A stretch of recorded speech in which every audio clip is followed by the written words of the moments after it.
comment créer son compte sur Malte en 2024. C'est ce qu'on va voir dans cette vidéo. Alors si tu connais pas Malte, c'est une plateforme où tu vas pouvoir vendre tes services, que tu sois développeur, graphiste, consultant SIA, SEO, peu importe. Il y a vraiment toutes les thématiques. Moi, ça fait 3 ans que je suis dessus.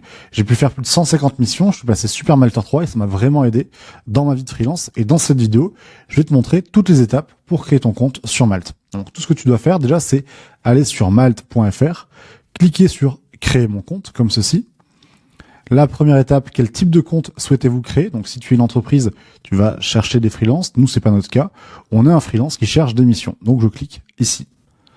Ensuite, on arrive sur quel est votre métier. Pour ceux qui ont la ref.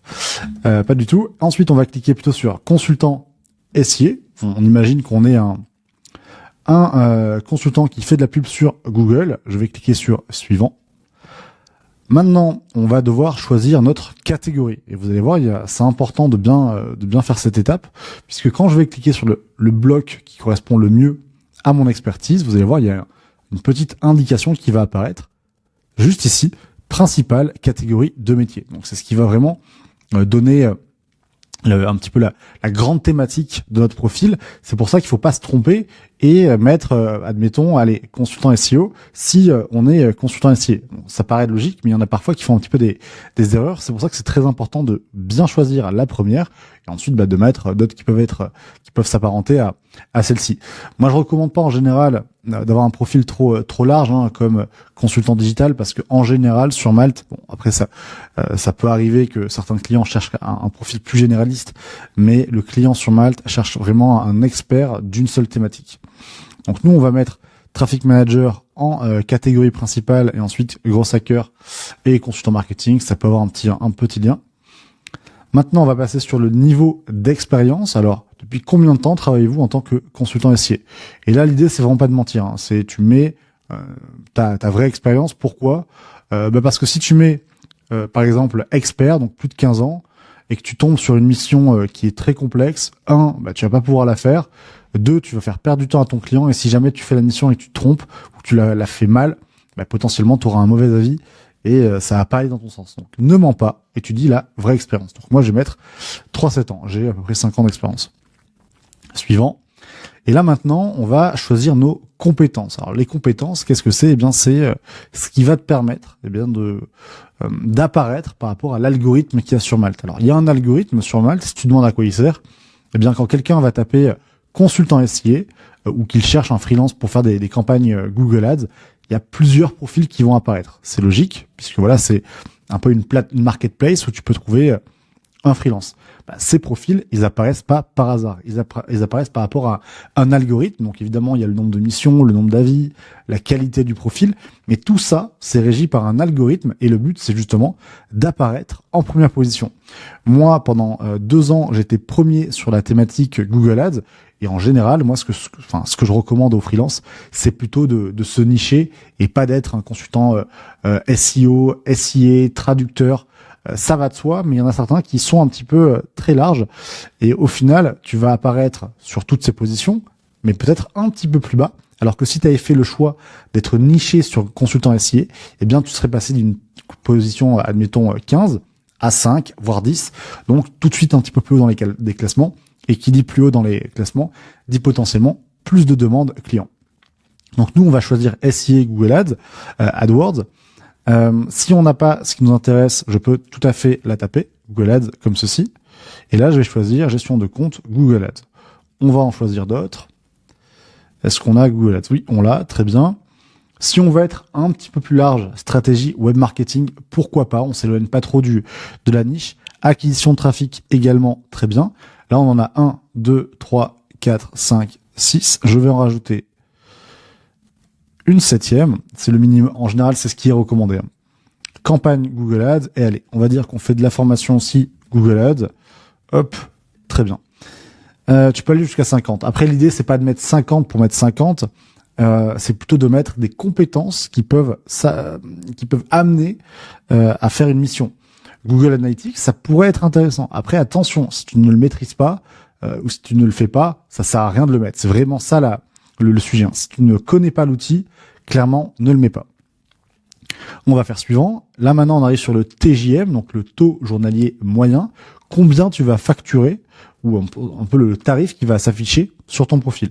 Donc là, tu vois, le tarif journalier moyen des freelances de votre catégorie varie généralement entre 468 et 650. Donc nous, on va mettre, 550. On va se mettre un petit peu dans la moyenne haute. Et voilà, là, ça te dit, si vous choisissez de ne pas afficher votre taux journalier moyen, vos potentiels clients ne verront pas votre profil. Voilà, donc moi, je te recommande évidemment de l'afficher. Pour le TJM, j'en parle très rapidement, mais c'est pas forcément ce que tu vas facturer. C'est vraiment un tarif, c'est un prix qui est indicatif. Parce que si ton client demande une campagne Google Ads pour dans 3 semaines, le prix ne sera pas le même s'il te demande pour dans 48 heures. Parce qu'il y a un côté d'urgence. Si ton client a besoin quelque chose d'assez minime, potentiellement, tu pourras peut-être le facturer un petit peu moins cher pour prendre la mission, versus si c'est une start-up en levée de fonds qui demande quelque chose de complexe. Pareil, si c'est de la formation, tu vas pas facturer à la journée. Si te demande 2 heures, tu peux avoir un tarif à l'heure. Il y a certains freelances sur Malte qui font un forfait. Il y a certains freelances aussi sur Malte qui vont faire en fonction de l'investissement publicitaire. Donc c'est vraiment un prix qui est indicatif et qui montre un petit peu au client, attention, voilà, je suis premium, je suis un petit peu moins cher, un petit peu plus cher, mais c'est pas forcément ce que tu vas facturer. Certains devs le font, mais dans certaines thématiques, tu factures pas forcément au TJM. On passe suivant, c'est important de le préciser parce que parfois on me pose la question, ouais, mais 300 €, est-ce que c'est ce que je vais facturer?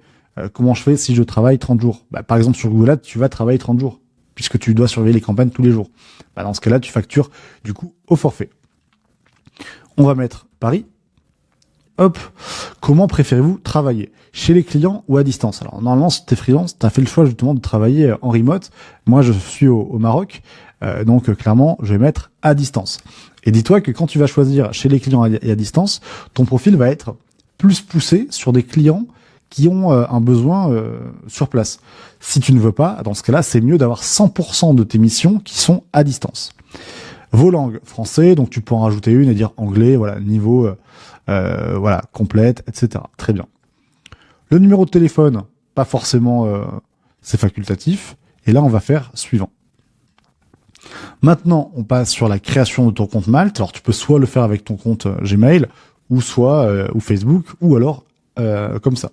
Donc, nous, on va le faire. On va mettre test nom, test email, arrobase, allez, hop, tac. Je le fais rapidement. Et là, on met...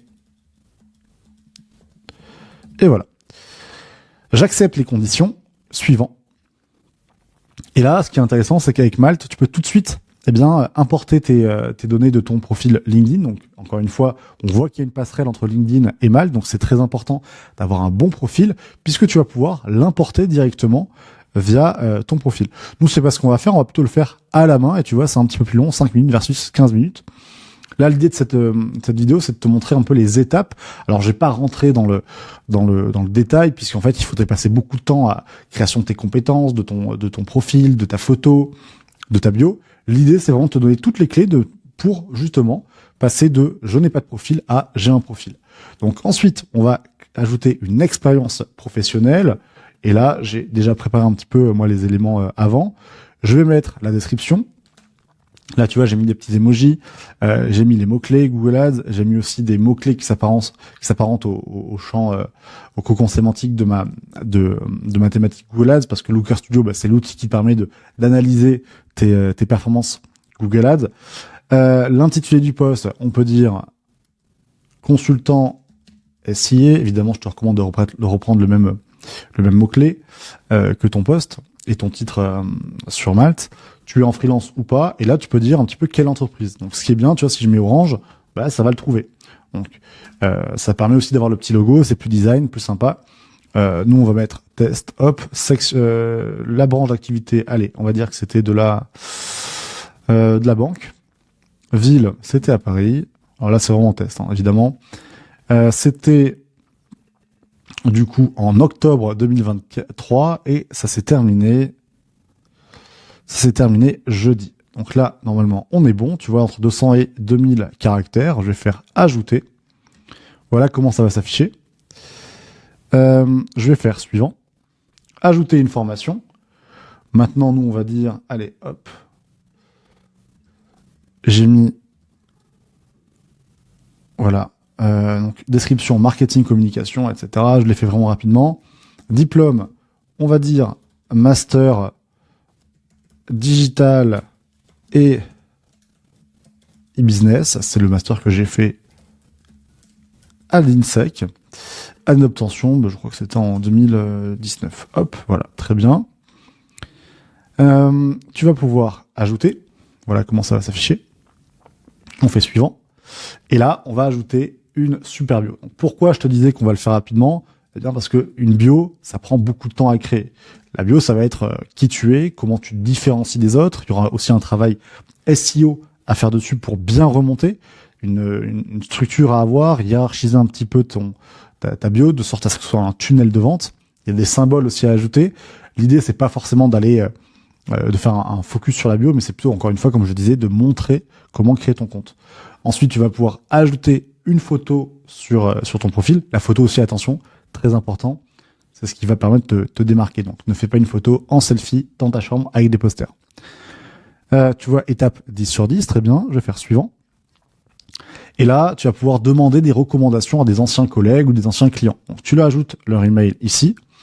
Message, hello, voilà, j'ai récemment rejoint Malte, la première marketplace européenne de freelance.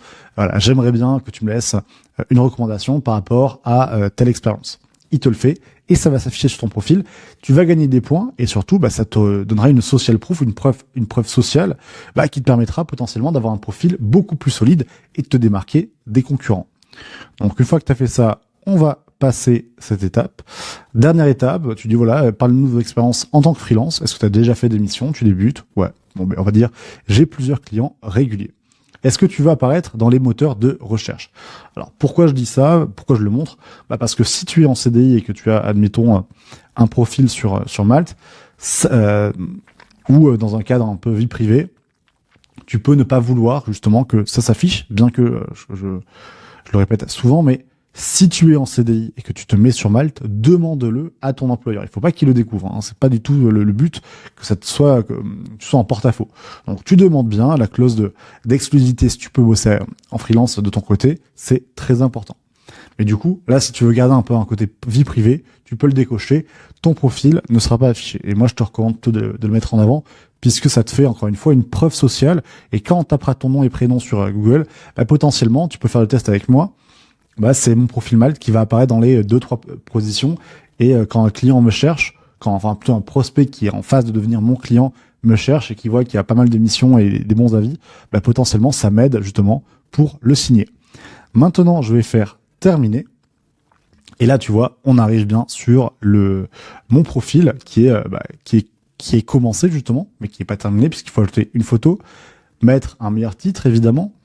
Tu vois qu'il est à 60%. Va falloir que je rajoute d'autres compétences, potentiellement des branches d'activité aussi pour dire quel type d'activité avec qui je veux bosser. Signer la charte du freelance, vérifier évidemment mon entreprise, donc tous les papiers administratif, le côté juridique également, et puis voilà, il faudra valider mon email, et puis ensuite, il faudra peaufiner son profil, mais pour ça, je te laisserai le faire de ton côté. Et si tu veux aller plus loin, j'ai créé une formation pour t'apprendre à rejoindre le top 1% des freelances sur Malte, et oui, il fallait bien un petit instant promo. Le lien est dans la bio, et si tu veux créer ton profil avec une checklist optimisée, c'est 100% gratuit. Je t'ai mis un petit template où il y a plus de 50 points de contrôle. La checklist a été téléchargée quasiment plus de 500 fois. Ça a aidé énormément de freelance. C'est totalement gratuit et tu pourras déjà faire un premier pas sur Malte. J'espère que cette vidéo t'a plu. Si tu as une question, n'hésite pas à la poser en commentaire. Avec plaisir pour y répondre. Et moi, je te dis à la prochaine. Salut, ciao, ciao.